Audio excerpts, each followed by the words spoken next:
ආයිබෝවන් හැමෝටම ලෝක සිනමාවේ අලුත්ම හා වෙනස්ම මූවිස් වල සිංහල රිවිව් ඔබට ගෙන අපි Reel and Rhythm. Exploring the diverse rhythms of cinema across the globe. Welcome to Reel and Rhythm.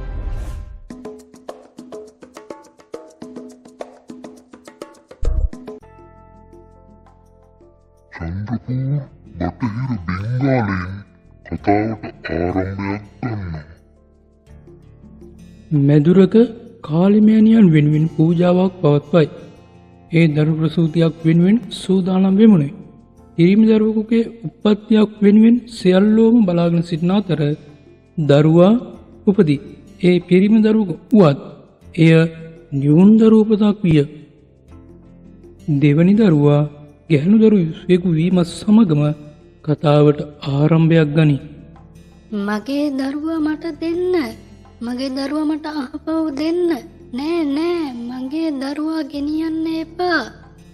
මව හඬා වැටෙද්දී පියා සිය ගැහැණු ළමයා පූජකවරියට බාර දෙයි. ඇය යක්ෂයාගේ කැලයේදී ගල් ආසනයක් මත දරුවා තබා ආයුධයක් අතරගෙන යක්ෂයා තම පාපය පතුරන විට දියණියගේ කඳුළු රුධිරය ලෙස පසට කාන්දුවනු ඇත. දියණියගේ රුධිරය යක්ෂයා විනාශ කරයි. පවසමින් ලදරුවාගේ හිස කඳෙන් වෙන් කරයි. යක්ෂයා පසුබසී. දැන් අපි එතනින් වසර 40ක අනාගතයකට යනවා. ගුරුතුමියක් මහා කාලිමෑණියන් ගැන ළමයින් දැනුවත් කරමින් සිටි. ඇගේ නම අම්බිකා. ඇය මේ චිත්‍රපටයේ ප්‍රධාන නිලියගේ චරිතය රඟපානවා. ඇගෙන් ළමයෙක් අසන ප්‍රශ්නයකට දෙන පිළිතුරක් වූයේ එයා රක්ත බීජ. පරණ රාක්ෂික. එයා හැම දේවතාවෙක්ම පරාජය කරලා ස්වර්ගෙන් එළියට දැම්මා.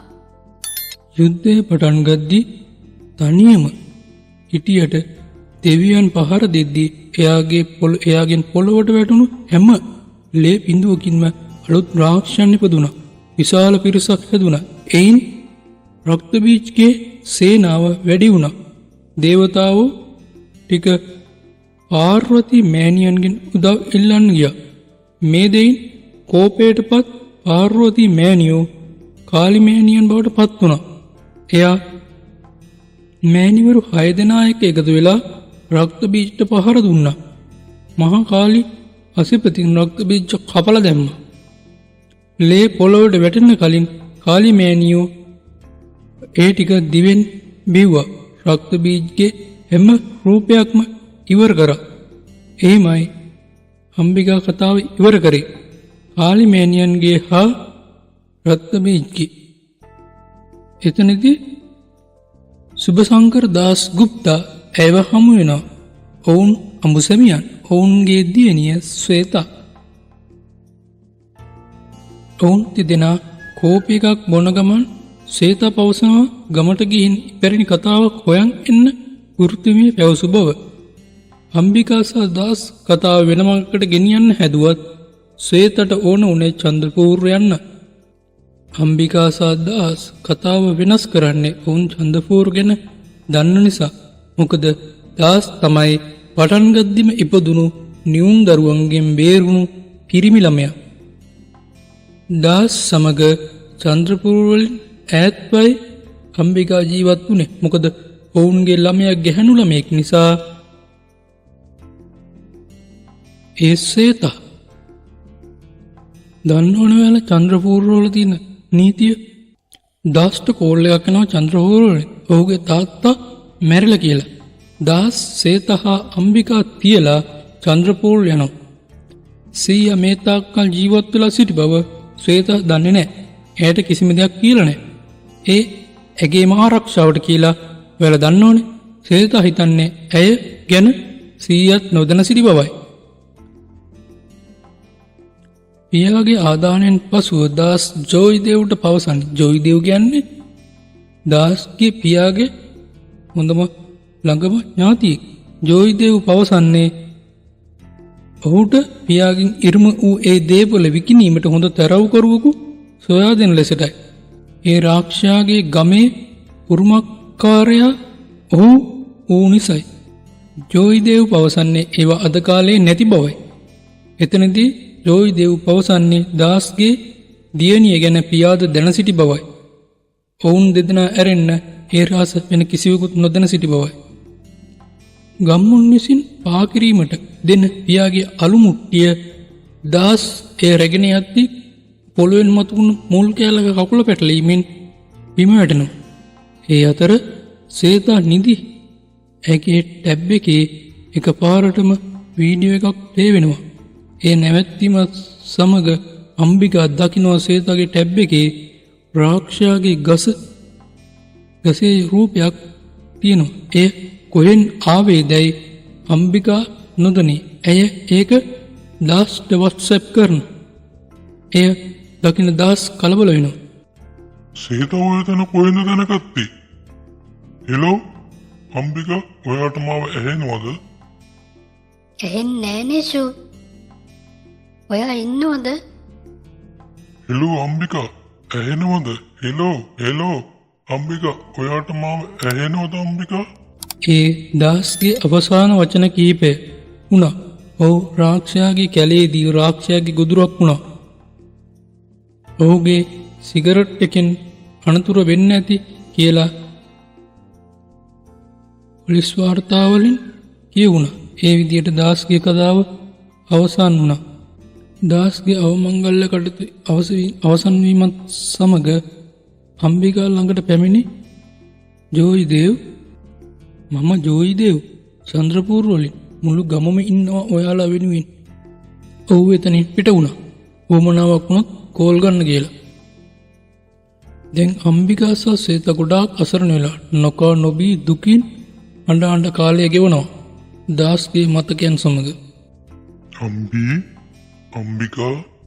අම්බිකා සිහිනෙන් දහස්ව භයානක විදියට දකිනවා. දැකීමත් සමග බය වී නැගිටින ඒ බය වී සිහිනෙන් නැගිටින්නේ දාස්ගේ මරණයෙන් මාස 3කට පසුවයි. පසුදින අම්බිකාගේ ෆෝන් එකට ජෝයිදේව්ගෙන් කෝල් එකක් එනවා. ඒට අමතන අම්බිකාට ජෝයිදේව් පවසන්නේ දාස්ගේ අරමුණ අනුව වලාව්ව විකුණන්න අනිද්දට කෙනෙක් එනවා එහෙට යන්න කියලා. ගණදිනු ඉවර කරගන්න. අම්බිකා ප්‍රතික්ෂේප කරත් ජෝයිදේව්ගේ බලකිරීම මත ඇයද සහ කරන්නේ කියනවා. අම්බිකා සේත තියලා අම්බිකා විතරක් චන්ද්‍රපූර් යන්න තීරණය කරත් සේතද යන්න ඕන බව බල කරනවා. ඔවුන් දෙදෙනාම චන්ද්‍රපූර් වලට යනවා. ඔවුන් චන්ද්‍රපූර් වල වලව් ඉදිරියට යාමත් සමගම ඔවුන්ගේ වාහන ඉදිරියට ළමයෙකු දියවිත් ගැටීමට ආසන්න තත්යකට එනවා. ඒ දීපිකා ඒ වලව්වේ වැඩ කරන දෙදෙනාගේ ළමයා. ඇයත් සේතගේ වයසමයි. අම්බිකා සහ සේතා වලව්වේ සිරිය බලමින් වලව්ව ඇතුළට යනවා. එතනට එන දීපිකා සේතව කැමති කරන් වලව්ව බැලීමට ගෙන්නන් යනවා. අම්බිකා යන්නේ කාලිමෑනියන්ගේ මන්දිරයේ ඉදිරියට. එතනදී විකාශ් කියන්නේ දීපිකාගේ පියා. විකාශ්ගෙන් අහන්නේ ඇයි මේක වහලා? විකාශ් කියනවා ඒ අවුරුදු 40ක් තිස්සේ වාලා කාටවත් ඇයව පෙනිලා නැහැ. ඇයව දකින්න කෙනාට ඒ පූජාව තියන්න ඒ මන්දිරේ විවෘත කරන්න පුළුවන්. අම්බිකා විකාශ්ගේ පියා මුණ ගැහෙන්න යනවා. ඔහු අසනීපයෙන් කතා බහ නොකර ඉන්නේ. දීපිකාගේ මව නිතරම තරහින් මෙන් සිටි. ඒට හේතුව දාස්ට සිටින්නේ දුවෙක් නිසා. ඇය බයෙන් සිටිනවා. ඇගේ නම නන්දනි. ඒ විකාශ්ගේ බිරිඳ. මහා විනාශයක් වේවි. මේ සාපය ඇයි මෙහෙට අරන් ආවේ? හරිම නරක දෙයක් වේවි. හැමෝම මැරිලා යයි. මෙතෙක් නිශ්ශබ්දව සිටි විකාශ්ගේ පියා සේතා ඉදිරියට පැමිණ කියනවා ශබ්දයෙන්. සේතා සහ අම්බිකා තිගැස්සී බය වී පසෙකට වෙනවා. සේතුසා අම්බිකා නින්දට ගිය පසු නැවත ටැබ් එකට නැවත අර යක්ෂයාගේ පින්තූරේ ඒ ශාකයේ පින්තූරේ නැවත පෙන්눔 කරනවා. ඒ සමග ජනීලෙන් රාක්ෂයෙක් ඇතුළට ඒ ශ්වේතගේ ඉදිරියට. පසුදින ගෙදර මිලදී ගැනීමට පැමිණි තෙරව්කරුවෙකු රැගෙන පැමිණි යෝයි දේව් අම්බික සමග සාකච්ඡා කිරීමේදී තෙරව්කරු අඩු මුදලට ගැනීමට කතා කරයි. අසුබ කතා නිසා වලව්ව ගැන සහ ගම ගැන කියා යෝයි දේව් ඔහුව පිටත් කරලා හරිනවා.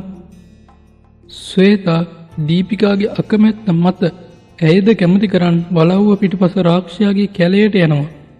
එතනට යන ශ්වේතා රාක්ෂයාගේ ගහ අසලට යනවා. ගැහැණු ළමයි බිලිදෙන ගල් ආසනයේ ළඟට හිට වෙනවා. එතනට අම්බිකා ඇවිත් ශ්වේතාට බැනලා ගෙන්නගෙන යනවා. එතනදී අම්බිකා කවුරු හරි වයසක කෙනෙක් දකිනවා. පැරහැලියෙන් දන් ඉන්නවා. නන්දිනී දීපිකාට බැනලා ගෙන්නන් යනවා. එතනදී අම්බිකා දකිනවා දීපිකාව වැඩි වීට පත් වෙලා සිටිනවා. එය නන්දනීට පවසනවා. රාත්‍රී දීපිකා නිදා සිටින කාමරේ ජනීලෙන් රාක්ෂයා පැමිණ දීපිකාව රැගෙන යනවා. ඇයට පහර දීමෙන් පසුවයි. විකාස් නන්දනී කෑ ගසමින් වලව්වේ හැම තැනම හොයනවා. නන්දනී ශ්වේතට සහ අම්බිකාටත් බැනවදින ඔවුන් ආපු නිසා දීපිකාට මේ දේ සිදු වුණ බවට. අම්බිකාගේ කෝල් කිරීම මත පොලිසිය එනවා වලව්වට. එහි ප්‍රධාන ශිකරදා එහිදී පැහැදිලි වෙන්නේ එහෙට අතුරු දහන් වුණ පළමු කෙනා දීපිකා නොවන බවයි. ගමේ හැම ගැහැණු ළමයම වැඩි වීට පත් වෙලා පළමු මාසය තුල රාක්ෂා කැලයට රැගෙන යනවා. එය දැනගෙනයි යෝයි දේව නිහඬවම අම්බිකාව ගෙන්වන්නේ වලව්වට. පොලිසියට පැමිණිලි වෙලා නැහැ. මොකද අතුරුදහන් වී දවස් 5කින් නැවත ගෙදරට එනවා. මේ ප්‍රශ්නේ එන්නේ අම්බිකාගේ දුව සේතා නිසා බව ගම්මුන් චෝදනා කරනවා. අම්බිකා සහ සිකරදා කැලයට යනවා. ගම්මු මගට එනවා. ඔවුන් දෙදෙනා කැලේ මැදට යනවා. එය භයානක අද්භූත කැලයක්. ඔවුන් කෙමින් කොච්චර හෙව්වා දීපිකා මුණ ගැහෙන්නේ නැහැ. ඔවුන් දෙදෙනා නැවත යනවා. ඒ අතර ශ්වේතා අංශුජා ගැන දැනගෙන ඒ අම්බිකාගෙන් අහනවා අංශුජා ගැන. අංශුජා කියන්නේ කතාවක්. බයක් චන්ද්‍රපුර මිනිසුන්ගෙන් හිතේ තියෙන. එහෙමයි අම්බිකා කියන්නේ. ඒ ශ්වේතා දිගින් දිගටම අම්බිකාගෙන් ඒ හංගන කාරණය ගැන අහනවා. ඔයාට අර සප්ත මෑණියන්ගේ චිත්‍රය මතකද? මං අර පැහැදිලි කරේ. කාලි මෑණියන්ගේ රක්ත බීජයේද? ඔව් මට මතකයි. එහෙමයි ශ්වේතා අම්බිකාට උත්තර දෙන්නේ. චන්ද්‍රපුරවල මිනිස්සු විශ්වාස කරන්නේ ඒ කතාව එතනින් ඉවර වුණේ නැහැ කියලා. යුද්ධෙදී රක්ත බීජ මැරිලා ගියා තමයි. ඒත් එයාගේ එක ලේ බින්දුවක් පොළොවට වැටුණා. අලුත් රාක්ෂියෙක් බිහි වුණා. එයාගෙනම අංශුජා. ඒ ලේ බින්දුව වැටුණු තැන තමයි චන්ද්‍රපුර. අංශුජාගේ ලේ වලින් අලුත් රාක්ෂයන් බිහි වෙන්න බැරි වුණා. ඒ වගේම එයාට තනියම කාලිමෑණියන් පරද්දන්නත් බැරි වුණා. ඉතින් එයාගේ අරමුණ ඉටු කරගන්න එයාගේ බැල්ම මිනිසුන්ට වැටුණා.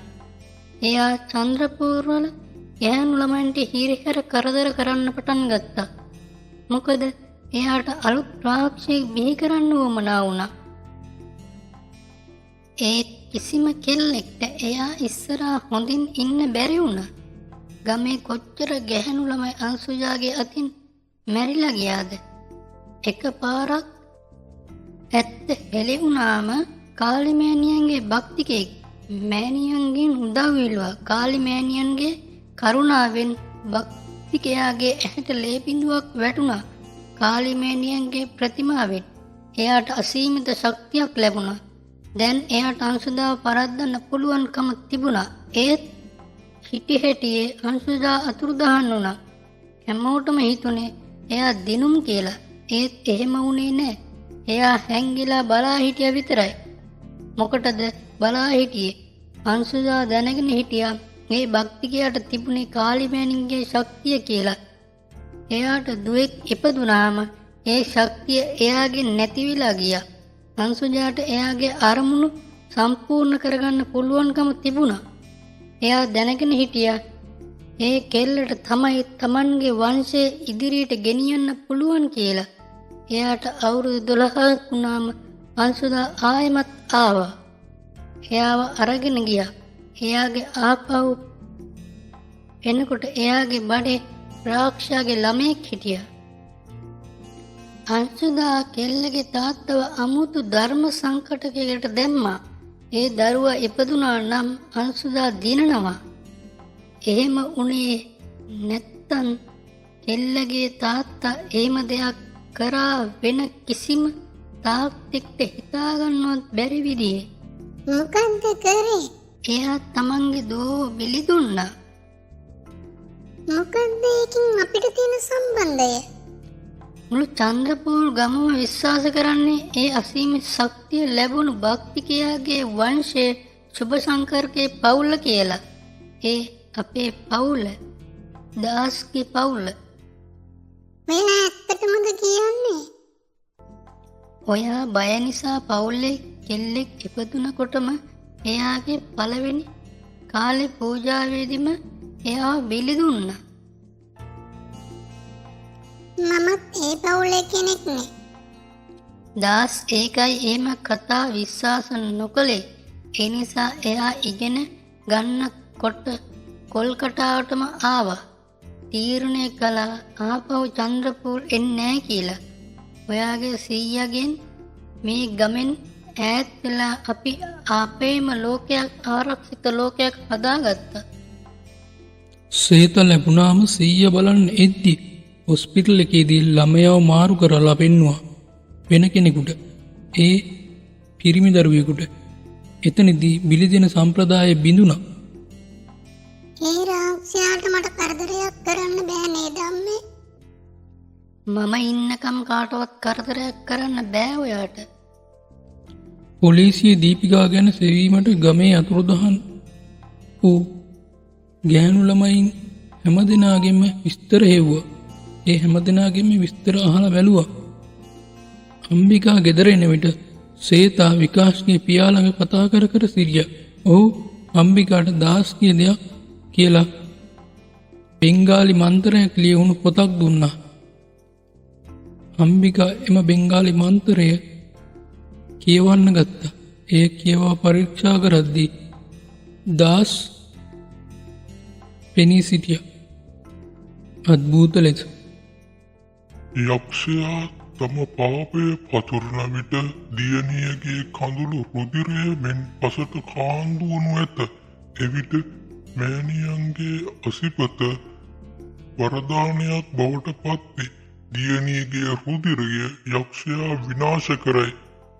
කියමින් දාස් අතුරුදහන් වෙමින් කාලිමෑණින්ගේ රූපය අම්බිකාට දිස්වුණා. ඒ දිස්වී ආසේ අතුරුදහන් වී ගියා. අම්බිකා විකාශ්ගෙන් කාලිමෑණියන්ගේ මන්දිරයේ යතුව තියෙන තැන අසාගෙන එය විවෘත කරනවා. ගම්මුණු සියල්ල පූජාවට රැගෙන මන්දිරයට එනවා. ඇය පිළිම සියල්ල විවෘත කරනවා. අම්බිකාට සියල්ලන්ගේ ගෞරවය ලැබෙන ඔවුන් වන්දනාමාන කරනවා. සියල්ලම එකතු වී කාලිමෑණියන්ට වන්දනා කරනවා. දීපිකා ගෙදරට එනවා. වෛද්‍ය වාර්තා අනුව අතුරුදහන් වුණු කිසිම ළමයෙකුට ලිංගික හිරිහැරයක් වෙලා නැහැ. ඒත් ඔවුන්ගේ අසනීපය නතර වෙලා ඔවුන් ගැබ්ගෙනත් නැහැ. වෛද්‍යවරිය පවසනවා. එදින රාත්‍රියේ දීපිකා සීයා මරා දමා සේතගේ කාමරය ළඟට ගොස් ජනීලෙන් සේත දිහා බලා සිටි. සේතා වැඩිවියට පත් වී ඇති බව දීපිකා දැක කාමරය තුලට පැමිණ සද්ද නොකර අම්බිකාට හොරෙන් සේතාව සෙල්ලම් කිරීමට යයි පවසා රැගෙන යයි. ඔවුන් පසුපස ගමේ අනික් නැතිවුණු ගැහැණු ළමයින්ද පැමිණි. අම්බියා තිගස්සින්මින් ඇහැරී සේතා සොයා මధుර පුරා දිවයයි. මැරුණ දීපිකා සීයත් පොන්චිල්ලා අමත වැටී සිටි. මන්දිරේ හැමතැනම දිවයන අම්බිකා පිඳුණු වීදුරුව දකි. ඇය ඒ දෙසින් දීවැද්දී දකින්නේ ගමේ ගැහැණු ළමයි සමග දීපිකා ශ්වේතා කිස්සෙටියෙන් අල්ලගෙන බිම ඇදගෙන කැලෑව දෙසට ඇදගෙන යන බවයි. සේතා ඉවමින් ඔවුන් ළඟට දිව ගියත් ඉහලින් ආව රාක්ෂයාගේ වැල් මගින් සේතත් ඔතාගෙන දීප්ක හා රාක්ෂයන් පිරිස සේතා රැගෙන පරණ මාලිගේ ඉහළට යනවා. අම්බිකා ඒ පසුපස බිමින් දිව යනවා. ඇය ඒ තුළට පිවිසෙද්දී අම්බිකා කලින් දැක්ක වයසක ගැහැණිය සේතාවත් අදින් අල්ලාගෙන සිටි. අනික් ගැහැණු ළමයින්ද රාක්ෂාවේශයෙන් ඇයට හිරිහැර කරමින් සිටි. අතාරපන්. කියමින් අම්බිකා සේතාව ඇදලා ගනි. අහතම්බල මීළඟ වතාවේ උඹගේ කෙල්ලගේ ලේ වැගිරි.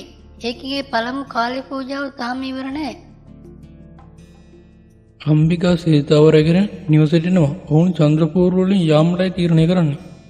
ඔයා යනවද දුවේ? ඔයා යනවා නම් හෙට කාලේ පූජාව කරන්නේ කවුද? සමාවෙන්න මාමේ. මේක රාක්ෂයාගේ ගමක්. මේ මිනිස්යන්ට කිසිම තැනක් නැහැ. හැම එකම එකතු වෙලා යස අගේට මට වරු කරිනවා. පේන විදියට මුළු ගමම හවුල්. මම මොකද්ද කිව්වේ බොරුව? කාලේ පූජාව කියලා එයා මේ නවත්තාගෙන චන්ද්‍රපූර් වල සාපේ මකලා දාන්න මගේ දුව බිලි දෙන්න ඕන. අම්මේ යන්න මෙහෙන්. යෝයි දේවට අම්බිකා කියනවා. ඒ වගේම සේත ලොකු ළමෙක් බව අම්බිකාට සේත පවසනවා. මහ රෑම ඔවුන් දෙදෙනා කාටත් හොරෙන් චන්ද්‍රපූර් වලින් පිට වෙන්නයි සූදානම්. සද්ද නොකරමු.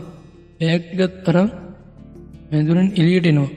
ඔවුන් වාහනේ නැග ඝන කැලේ මැදින් පිට වෙනවා. ඔවුන් දන්නේ ඔවුන්ගේ වාහනේ පසුපස රාක්ෂයා එනවා කියලා. එකපාරට වාහනේ වීදුරුවට මිනිස්සෙක් මෙන් රාක්ෂයෙක් කඩාපනිනවා. අම්බිකාට වාහනේ පාලනය කර ගැනීමට අපහසුයි. එකෙක් දෙන්නෙක් නෙවෙයි ඔවුන්ගෙන් වාහනේ වසා ගන්නවා. අම්බිකා රාක්ෂයන් සමග විශාල සටනක් කරනවා. රාක්ෂයන් පහර දෙනවා වාහනේට. වීදුරු කඩනවා. සේතාව ඇදන් යන්න හදනවා.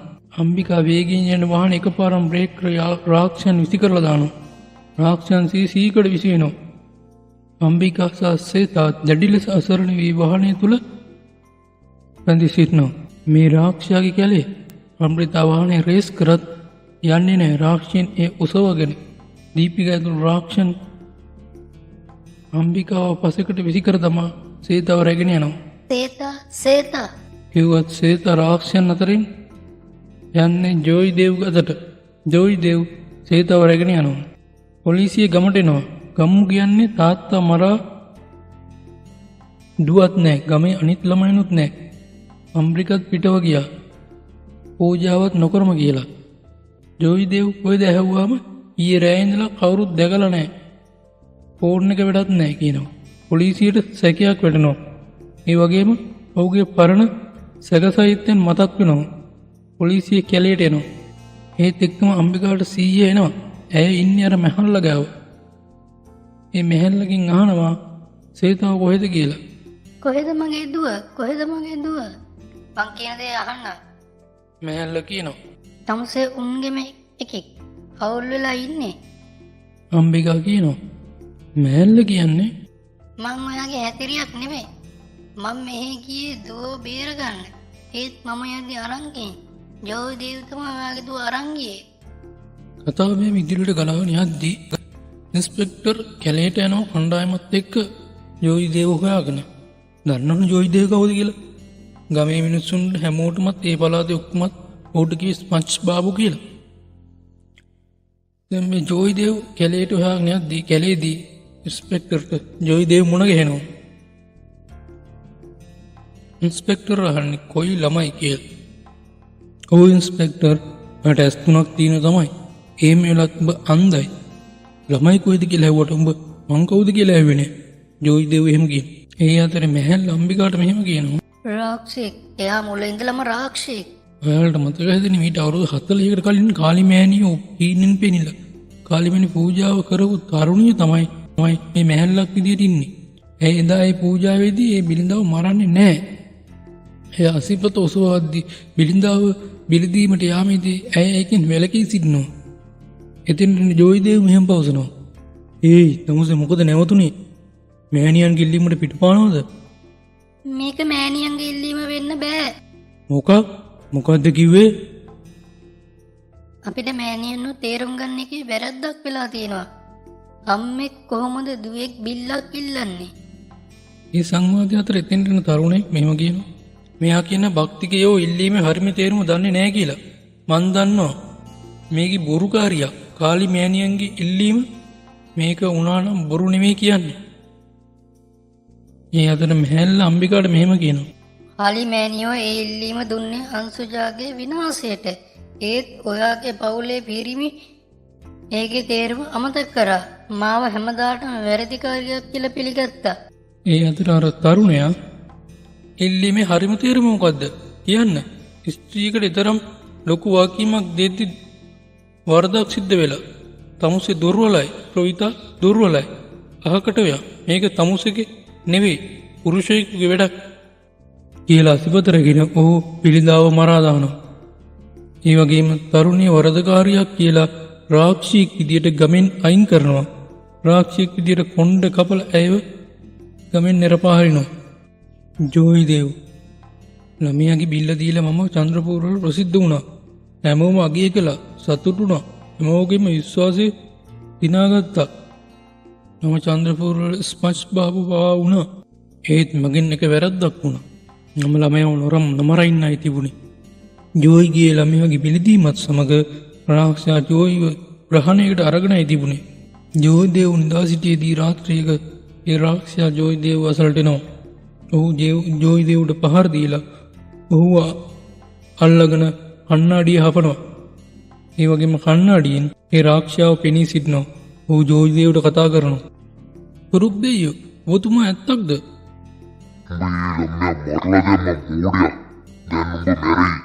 රාක්ෂයා එහෙම කියනවා.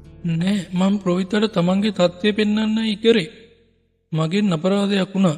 ඒත් රාක්ෂිනි මට සමාව දෙන්න." "මගේ සමාව ලබන්න සුදුසු නෑ. ඒත් උඹට කරන්න වැඩක් තියෙනවා. උඹ මට සහාය වෙන්න." "ඔව් අන දෙන්න ඔබතුමා.